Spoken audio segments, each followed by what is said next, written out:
Can this cute cat turn into this horrible cat? He can.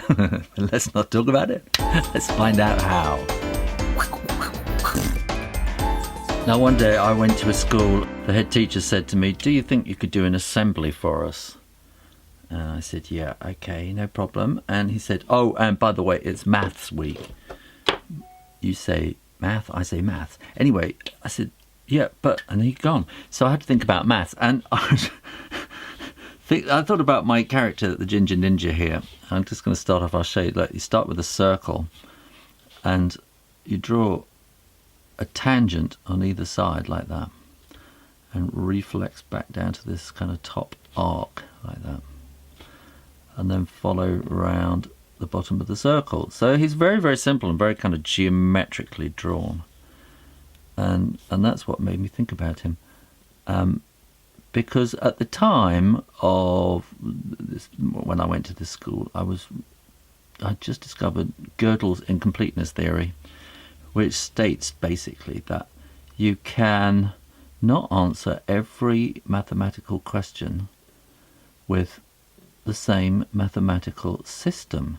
So however hard you try, you are not going to be able to answer every question in using your mathematical system. And I found that quite fascinating. And I thought about the Ginger Ninja, and when I drew him, you know, I planned him like this, very, very simply and very kind of geometrically. He has 3 freckles like that. I started off giving him freckles all around the place, but that just made him look too old somehow. And he has very neat whiskers, neat. He's neat altogether, really. And I thought he's a Euclidian kind of character. He's drawn with really, really simple kind of shapes and things, and he's just a kind of very, very simple cat, and he's a very uncomplicated kind of character. He's a very happy cat, and so I spent a lot of time working out how to make him look really simple. And like, so his fur, he has these stripes, but they are really quite ordered stripes. I call them pyramids. So you go thick, thinner, thinner, thick, thinner, thinner, thick, thinner, thinner, like that.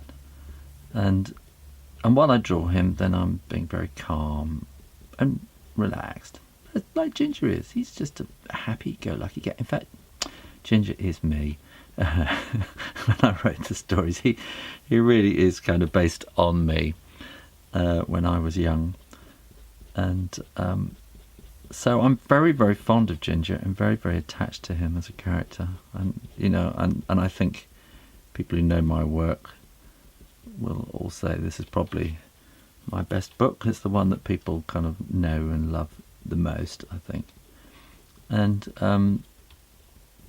just a little bit of hatching like that, just to give a bit of modelling to it, and then I just put a little bit in here as well, just to kind of give a bit of sort of definition to the shape. And that's Ginger. And I'm just going to zoom out because see, he's kind of Euclidean geometry, and then he goes to school. He's very happy, and then this new kitten turns up at school, and he's just horrible. And I thought he's kind of more like chaos theory, really, and he's enormous. And I draw him in a completely different kind of scratchy kind of way.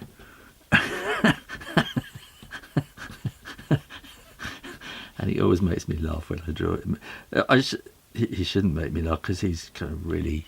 he's really a bit not very nice. And he's come from another school. He's been expelled from another school. He's been expelled from Ferrell Street Junior School, which just about says it all. And he's come to St. Felix, where Ginger goes to school, and he's come to make Ginger's life hell. And that's what the whole story is about, how Ginger kind of has to kind of develop his self-confidence so that he can stand up to this great big bully that's come to turn his life upside down. And as you can see, I draw him in a completely different way. He's just kind of scribbled, and his whiskers are all bent and twisted like that.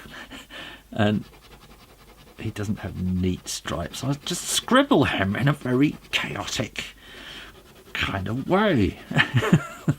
And you can hear me, my voice is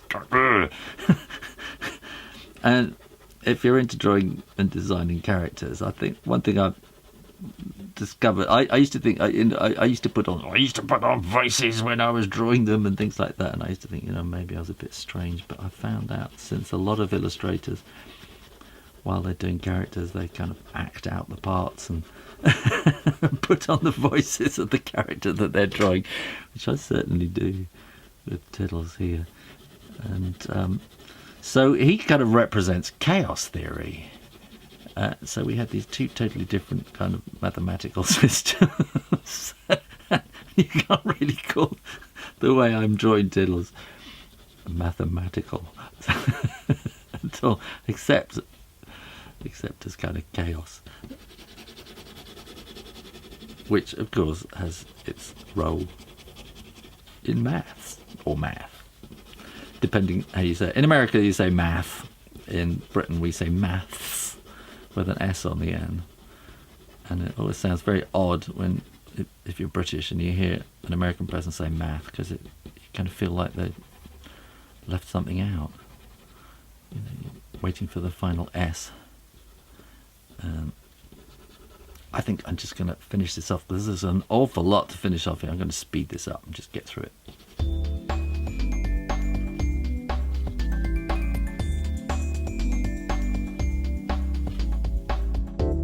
Well, I hope you enjoyed that, and if you did, why not go and have a look at my very first video made 5 years ago, which also featured the Ginger Ninja and me talking about how to use pencils. If you're not sure about that, why not try the mystery drawing? Make sure you're subscribed to this channel on YouTube, and why not go and visit my website for lots more. In the meantime, keep drawing. Practice, and I'll see you next time. You take care now. Bye bye.